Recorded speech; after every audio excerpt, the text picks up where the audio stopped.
This is Helen Phillips, and my presentation is on women in local government leadership in Virginia. This policy presentation is crafted to be addressed to the Virginia Association of Counties, known by the acronym VACo, V-A-C-O. VACo is a nonprofit that serves all 95 counties in the Commonwealth of Virginia. Its mission is to serve the county government and county leaders and protect and promote the interests of the counties to better serve the people of Virginia. The policy problem addressed is the fact that 16.5% of county administrators are women. The issue for VACo to consider is what VACo can do, if anything, to raise the proportion of women leaders. The reason this is a problem, by way of comparison to some other appointed positions, is that 32% of the judges, which are appointed by the Virginia General Assembly, are women, and 40% of the school superintendents in Virginia are women. School superintendents are appointed by elected school boards, except for 12 jurisdictions in the Commonwealth where the school board is appointed by the Board of Supervisors. The metrics involved are a significant pipeline of women that have been well educated in the Commonwealth to serve in government leadership positions. Statistics looking at the graduating class of MPAs in 2020 indicates that 51.4% of the MPA graduates from Virginia Tech were women.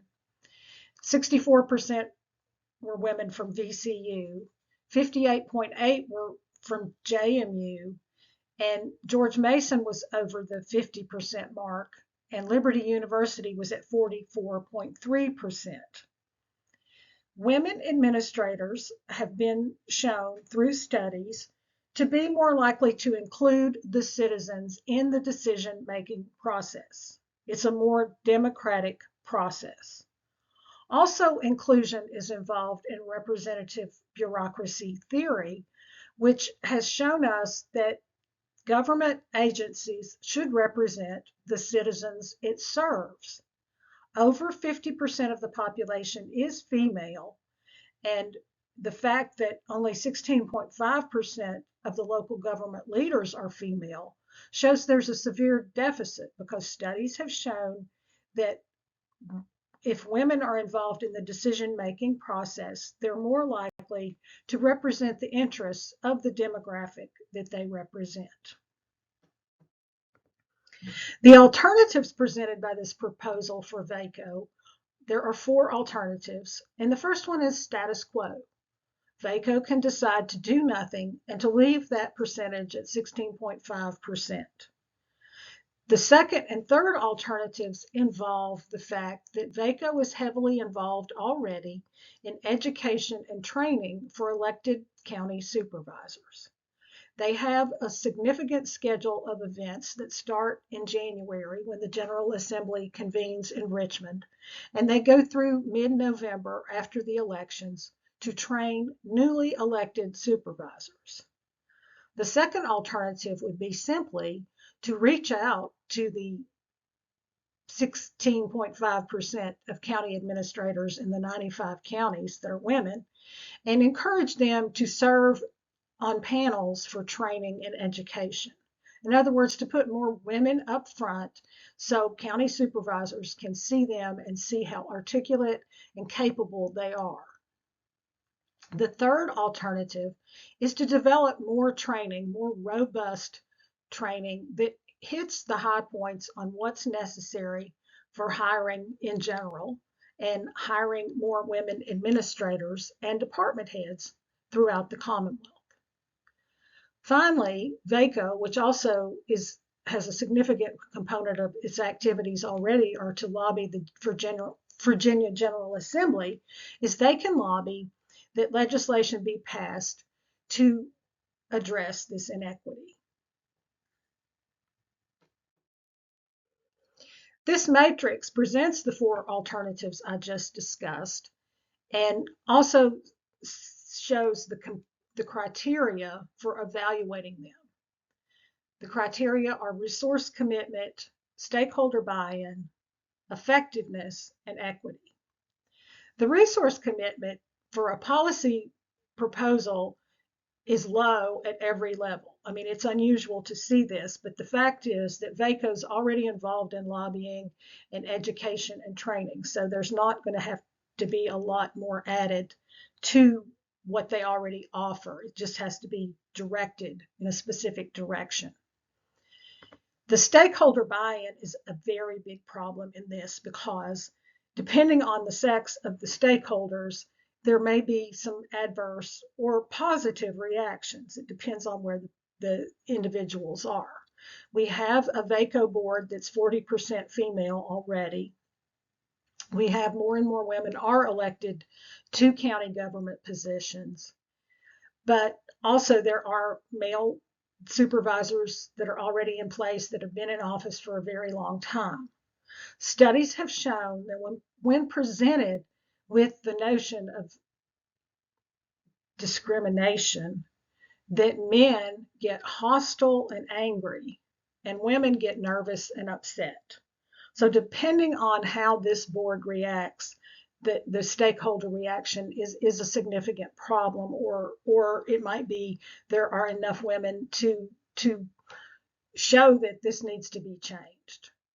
And finally, the stakeholders are the public. To what extent can the information get out to the public about this? For example, on May 4th, the front page of the Richmond Times-Dispatch had an article about the gender gap because there are 40% of women as as school superintendents. So the issue is already being floated among citizens in the Commonwealth. Effectiveness and equity go hand in hand in this analysis. Effectiveness would be that the VACo board says, okay, well, in the next 5 years, let's hit the 32% mark. Let's get up to the level of female judges in the Commonwealth. That's a mark that we can hit, and that shows that we're being more effective on this issue. And equity also follows along with that. Status quo, it's going to be very low for equity and effectiveness. If we just increase the number of women presenting, then that's going to be low to medium and low. Only in this lower quadrant of this matrix does there show some improvement.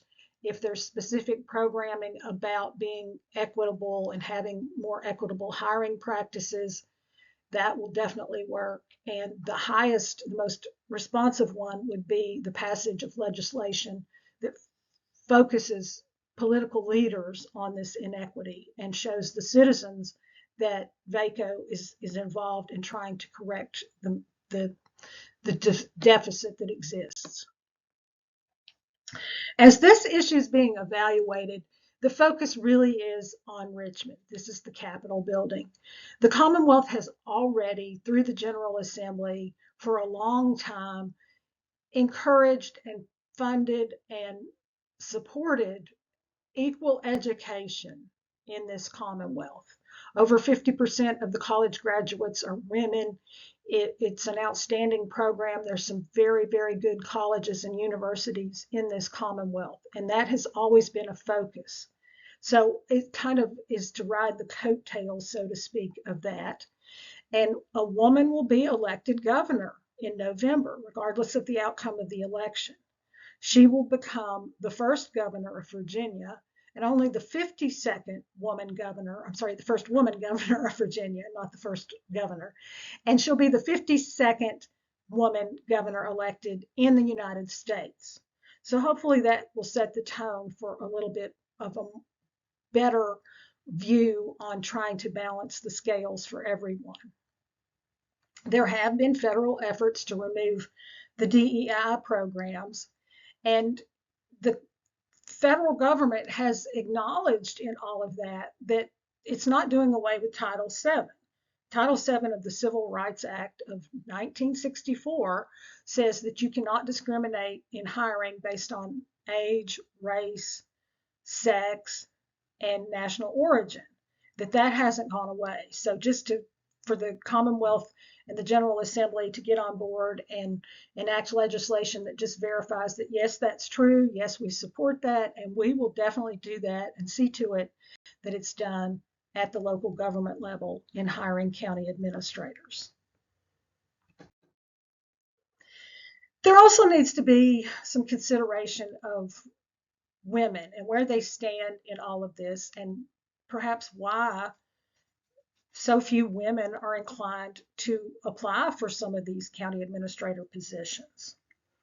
One reason given is that the schedule, which involves going to meetings that last until 10:30 or midnight and having to be at a ribbon cutting ceremony the next morning at 8 o'clock, is not a schedule conducive to a woman with young children.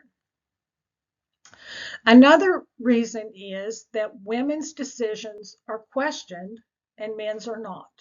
When women get in leadership, they're under a microscope, whereas no one bats an eye when a man makes a decision. And this is intimidating to someone that's in leadership and a woman, and sometimes they just eventually bow out because this is so discouraging. Only the resilient women that can kind of ignore that and overcome it have lasted in some of these leadership positions, but it's not a promising situation and it needs to be addressed. Women with MPAs do pursue careers in other areas such as nonprofit leadership because it's perceived as less stressful and less sexist. And finally, there's a notion of and a lot of research revolving around the principle of the glass cliff, that women that do rise to leadership in organizations are placed there because those are failing organizations. The failure of the organization then is attributed to the woman, and she loses the job and she's not likely to be hired in another job, or she's even discouraged from pursuing a leadership job after that experience.